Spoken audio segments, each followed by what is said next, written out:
Jesus nos abençoe e que a paz de Deus se faça presente com todos nós. Eu gostaria de agradecer a todos, a presença em nosso canal e solicitar que inscrevam-se em nosso canal, nos ajudem a divulgar a doutrina espírita, que a doutrina espírita é a doutrina da esperança, onde nós semeamos luz, nós semeamos compreensão e entendimento em todos os acontecimentos. Então, ajude-nos, divulgue o nosso canal, inscreva-se em nosso canal. E no vídeo desta noite, nós vamos falar um pouquinho sobre os períodos do Espiritismo, tá? Esse texto está na Revista Espírita de dezembro de 1863, onde os espíritos, juntamente com Kardec, fizeram uma linha de tempo da doutrina e torna-se muito interessante, para nós entendermos e nós vermos que essa linha de tempo ainda se faz presente. Existem pessoas que estão em cada um desses pontos, em cada um desses tópicos da linha que foi descrita por Kardec. Ele começa com a curiosidade, no período da curiosidade, onde o período da curiosidade corresponde à época das mesas girantes, com toda a fenomenologia que por alguns anos entreteve a curiosidade nos salões da Europa. É muito interessante, quem quiser se aprofundar um pouco mais sobre a história do Espiritismo, nós temos um livro chamado História do Espiritismo de Arthur Conan Doyle, e nós temos também a biografia de Kardec, que é Kardec, a biografia de Marcel Souto Maior. É muito interessante, a gente vai ter contato com muitos fatos que ocorreram, que aconteceram nessa época. Na História do Espiritismo do Arthur Conan Doyle, ele vai para várias partes do mundo com vários acontecimentos relacionados a fenômenos espíritas, e o Kardec, ele coloca-se como que ele conheceu a doutrina, como que ele foi convidado, Uma determinada época na Europa aconteciam, podemos até chamar de festividades, eram cerimônias que aconteciam em clubes. As pessoas reuniam-se, podemos até dizer que tratava-se até de uma diversão, onde as mesas começaram a pular, as mesas começaram a rodar. Então eles começaram a fazer perguntas para a mesa. Eles achavam aquilo um pouco estranho. Começaram a fazer perguntas para a mesa. Eles chegaram a desenvolver uma metodologia de comunicação, Pictologia, com toques, com pancadas. Então eles faziam perguntas e as mesas respondiam. Um amigo de Kardec, que achou muito interessante e sabia que Kardec ele era muito sério, ele era um estudioso. Ele sabia que Kardec poderia se interessar, convidou Kardec para conhecer aquilo, porém, Kardec teve um pouco de dificuldade de aceitar, porque ele achava, pela visão que ele tinha, aquilo tratava-se de algum tipo de mistificação. Alguém estaria fazendo aquilo acontecer. Então, ele teve um pouco de dificuldade de aceitar. Porém, com o tempo, com os convites insistentes, ele resolveu ir, porém, ele foi para comprovar que tinha mistificação. Então a gente já começa a ver que a curiosidade também estava com ele, Ele foi para querer saber quem fazia aquilo acontecer, porque ele tinha certeza que era alguém que estava fazendo. E com o tempo ele via que ele não conseguia ver alguém fazendo alguma coisa. Ele começou a prestar atenção em tudo aquilo que acontecia e ele realmente viu e concluiu que existia uma inteligência por trás daquilo. Então, através desses acontecimentos, ele se interessou por aquilo. Então ele começou a ir com mais frequência, começou a verificar também que, de acordo com o médium, que na época ele não chamava de médium, de acordo com as pessoas que estavam naquela mesa, o comportamento da mesa era de uma forma diferente. Então ele já associou as pessoas às manifestações, ao que acontecia, aos fenômenos. Ele começou a diferenciar as pessoas, depois ele colocou um lápis numa cestinha, e tem toda uma história que é muito interessante da gente compreender. Então ele foi dividindo as pessoas, conhecendo as pessoas, depois ele pôs o lápis na mão da pessoa e fazia perguntas. Então dessa forma, começou com ele também pela curiosidade, certo? Depois, ele coloca na linha de tempo o período filosófico. Vamos compreender que tudo isso que aconteceu foi gerando material. Então ele colocou lápis na mão das pessoas, das médiums, ele fazia perguntas, as médiums respondiam, ele fazia a mesma pergunta para pessoas que não se conheciam, ele chamou de Conselho Universal dos Ensinos dos Espíritos, porque ele queria ter certeza, né, que essas pessoas que não se conheciam não poderiam combinar para fazer uma resposta igual. Então ele queria ter certeza, então ele criou esse conselho, ele fazia uma pergunta aqui e a mesma pergunta aqui para pessoas que não se conheciam. E dessa forma foi gerando material, foi gerando material. Então o período filosófico é marcado pela publicação do Livro dos Espíritos. Nele estão definidos os postulados da doutrina espírita. Então, nessa época, nasceu o Livro dos Espíritos através dos compilados, através de tudo aquilo que ele acumulou. E, consequentemente, ele foi, através desses materiais, foram gerando outras obras, né? O Livro dos Espíritos é um livro que trouxe toda a parte filosófica e conseguiu responder para todos nós quem somos. Já imaginou a dificuldade que nós temos de entender quem somos nós? Quantos de nós se perdem totalmente, né, na melancolia, na tristeza, na depressão, por não saber quem nós somos, nas dúvidas que nós temos existenciais? E de repente o Livro dos Espíritos nos trouxe essa resposta. Então já começou a nos colocar numa situação de materializados, né? Numa situação de que nós estamos aqui para alguma coisa. Se eu sou alguma coisa, eu preciso fazer alguma coisa. Então, dessa forma, nós vamos aprendendo a viver de uma forma onde o sofrimento pode ser amenizado, porque nós entendemos que existem propósitos, e se existem propósitos, eu tenho que agir para atingir esses propósitos, porque cada vez que eu o atingir, eu vou sentir o quê? Uma satisfação. Ou seja, eu deixo uma angústia de lado para sentir uma satisfação. Consequentemente, nesses materiais foram nascendo as outras obras. Em 1861, nasceu o Livro dos Médiuns. O Livro dos Médiuns é o tipo de um laboratório, onde ele pegava tudo o que os médiuns sentiam e anotava. O Livro dos Médiuns conseguiu responder para nós o que sinto. Então, vamos imaginar que todos nós tínhamos e ainda temos muitas dúvidas, né? Todos nós sentimos arrepios, sentimos mal-estar, encontramos com uma pessoa, de repente começamos a passar mal, lembramos de uma pessoa e de repente começamos a passar mal. Então essas coisas que nós sentimos, Kardec, através do Livro dos Médiuns e do laboratório que foi utilizado, ele consegue responder para todos nós. Consequentemente, foi dando continuidade nas obras básicas do Pentateuco básico e veio o Evangelho segundo o Espiritismo.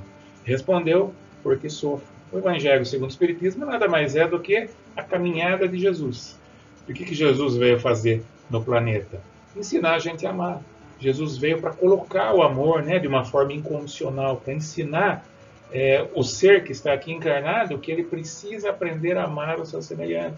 Então nós aprendemos isso e nós respondemos a pergunta: por que sofro?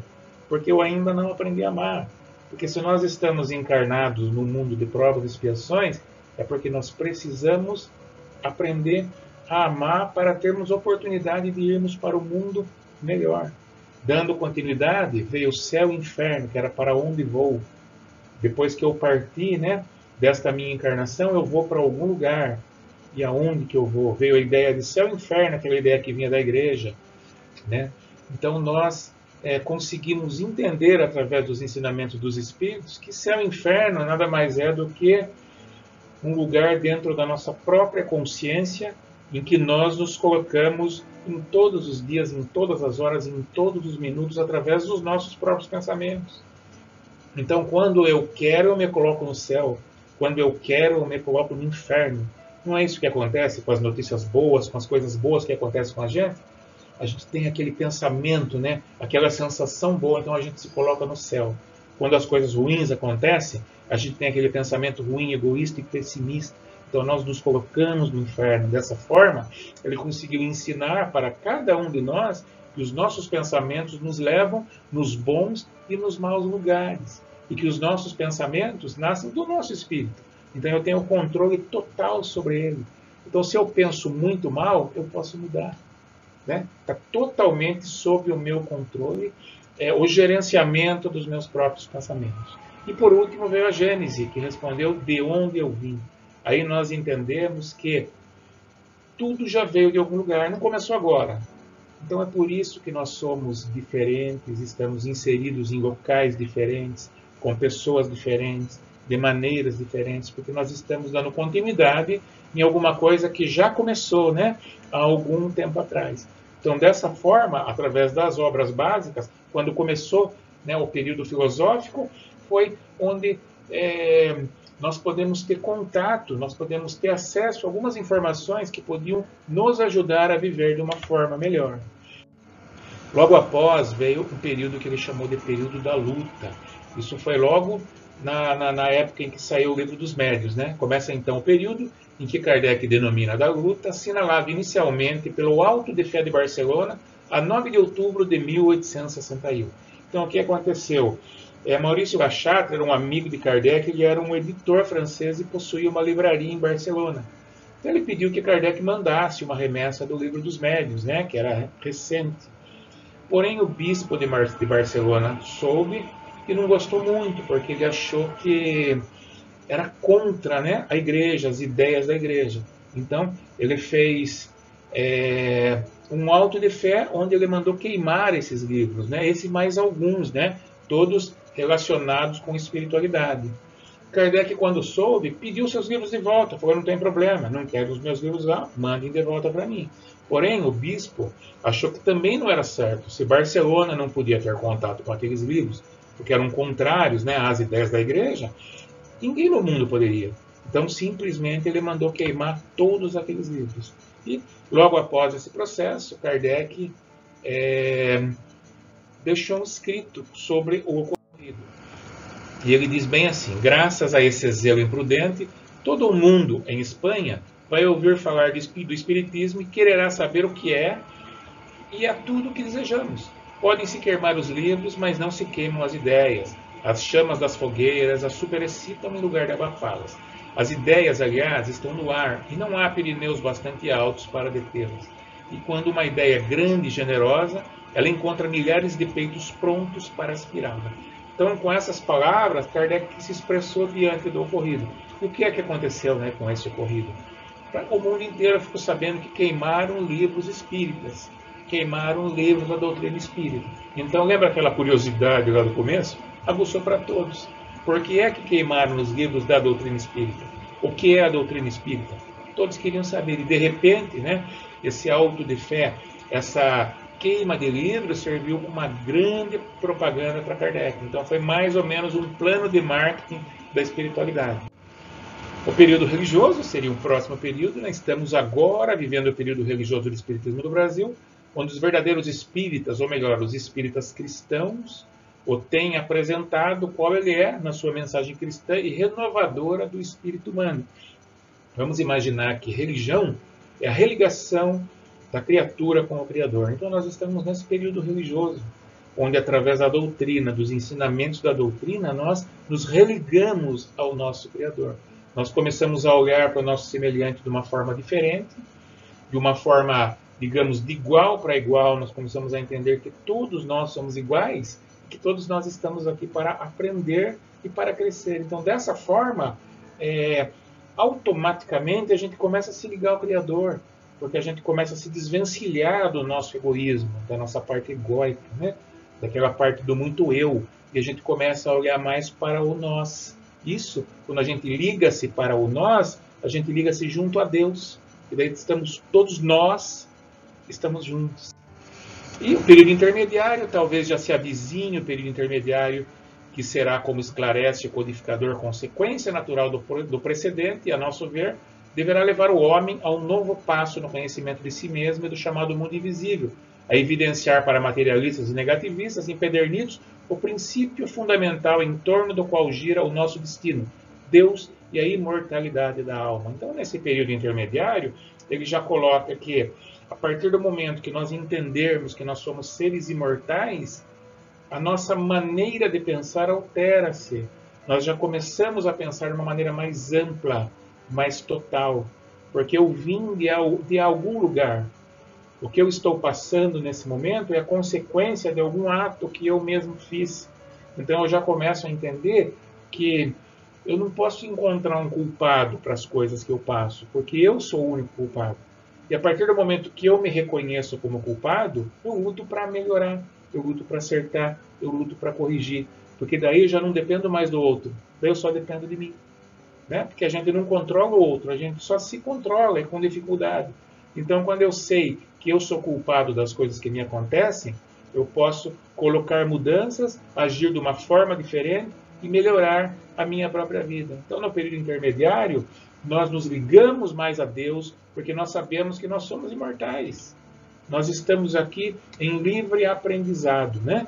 Nós temos aqui toda a chance que o nosso Criador nos dá. Ele nos dá os caminhos, né? Nós temos o livre-arbítrio.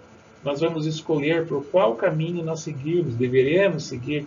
E através da maneira como eu escolho, né? Quando eu já sei que existe lei de ação e reação, de causa e efeito, eu já escolho de uma forma diferente. Então eu já começo a planejar a minha própria vida, eu já começo a ver que o meu processo evolutivo já está mais sob o meu controle. Porque eu posso escolher, eu posso fazer todas as escolhas na minha própria vida. A regeneração social seria praticamente, né, o último estágio nessa linha do tempo que ele colocou, época em que todos os obstáculos à nova ordem das coisas queridas por Deus para a transformação da Terra terão desaparecido. Então todos esses obstáculos simplesmente não existirão mais, porque todos nós já pensaremos numa forma diferente. Todos nós já estaremos ligados a Deus e simplesmente entendendo que somos todos iguais e estamos num processo de evolução. Chico Xavier, ele falava que o Espiritismo se divide em 3 etapas. A primeira é quando a pessoa entra para a doutrina espírita, né? Então ela vai no centro pela dor, pelo amor ou pela curiosidade. É o primeiro passo, a pessoa vai para o Espiritismo. O segundo passo é quando o Espiritismo entra na pessoa. Quando a pessoa começa a estudar a doutrina, ela se interessa, começa a fazer sentido para ela, então a doutrina entra nela. E o terceiro passo é quando a doutrina sai dela, ou seja, ela começa a pôr em prática tudo aquilo que ela aprendeu. Ela começa a olhar para o outro, né? Como ela queria que o outro olhasse para ela. Ela começa a colocar o amor incondicional, ela começa a agir com amor. Então essa ligação entre ela, Deus e o outro faz com que todas as coisas no planeta fiquem de uma forma mais amena, mais tranquila e mais leve. E dessa forma, todos nós vamos evoluindo. Todos nós chegaremos, né, nesse momento, porque a nossa evolução ela não para. Ela sempre está em contínua ascensão. Todos nós sempre estamos a caminho da luz. Agradeço a todos, que Jesus nos abençoe.